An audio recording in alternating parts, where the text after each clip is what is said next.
In response to your question, I'll ask you another question. Between a fully bloomed lotus and bumblebees, what's the relationship between the two? Number one,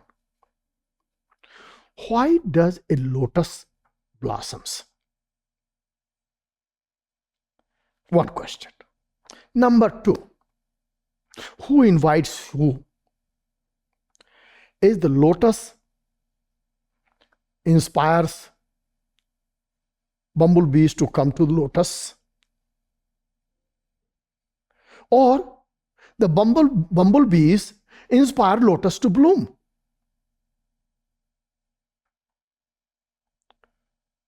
Who is inspiring who? It's not that easy. Especially if we try to explain this phenomena intellectually, the maximum we can do is what botanists say. And that is, lotus blossoms, and lotus is very clever. It puts little sweetness, little nectar somewhere deep inside its blossom that attracts insects, bumblebees.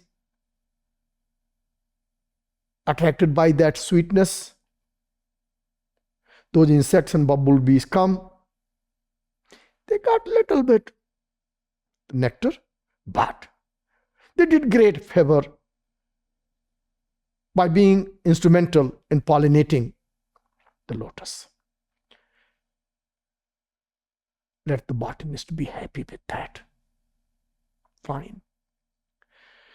Blossoming of lotus is nature's unique phenomena. Sri Sukta is that lotus. When Sri Sukta has its own unique tendency and totally natural tendency to blossom and make others blossom.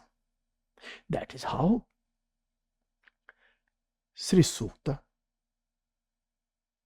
seeks us out. And until we are not yet fully enlightened, we think that, wow, we are practicing Sri Sukta. But practicing Sri Sukta exactly, literally means that Sri Sukta has embraced us. It's a living reality, it's a living entity, which I have written as beautifully and humbly as I could in my book. Okay? So this is the relationship. That why it seeks us out? Let us ask the Divine Mother, Jat Vedas in us, that why Divine feels happy upon seeing us happy. My simplest answer will be that it is intrinsic nature of the divinity to find happiness in our happiness.